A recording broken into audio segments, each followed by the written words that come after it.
Syro Malabar സഭയിൽ ജനാഭിമുഖം ആരംഭിക്കാനുള്ള തീരുമാനത്തിന് ആരാണ് അനുവാദം നൽകിയത്? ഇതിന് ഉത്തരം തേടുമ്പോൾ ജനാഭിമുഖർ പറയുന്ന സ്ഥിരം പല്ലവിയാണ് രണ്ടാം വത്തിക്കാൻ കൗൺസിൽ ചൈതന്യം എന്നത്.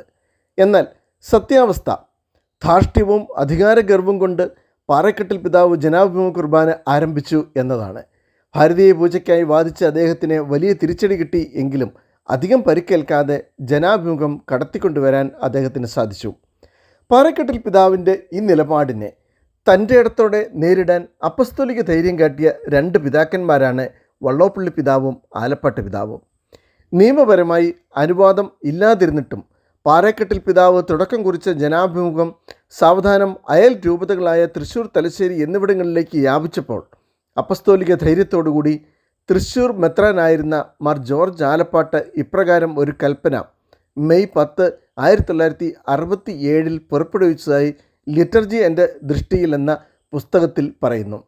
There is no permission for the celebrant to face the people while offering mass. ഇതിൻ്റെ ലിറ്റർജി എൻ്റെ ദൃഷ്ടിയിൽ എന്നതിൻ്റെ പേജ് 99. ഇതിനും 2 വർഷം മുമ്പ് തന്നെ തലശ്ശേരി മെത്രാൻ മാർ സെബാസ്റ്റ്യൻ വള്ളോപ്പള്ളി ഇപ്രകാരം ഒരു ഉത്തരവിറക്കി. Order number 5/65 dated on 15th July 1965. അതിൽ ഇപ്രകാരം പറയുന്നു: prohibited offering holy mass facing the people.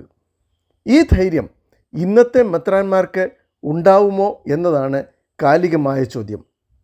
ഞങ്ങൾ മനുഷ്യരെക്കാൾ ദൈവത്തെയാണ് ഭയപ്പെടുന്നതെന്ന് അപ്പസ്തോലിക പ്രമുഖനായ പത്രോസിൻ്റെ ധൈര്യവും ബോധ്യവും മേജർ ആർച്ച് ബിഷപ്പിനും മറ്റ് പിതാക്കന്മാർക്കും ജൂലൈ 3 ശേഷം ഉണ്ടായാൽ ഈ പ്രതിസന്ധികളെ നേരിടുവാൻ സഭയ്ക്ക് സാധിക്കും. കടപ്പാട് ടി. കറുകക്കുളം.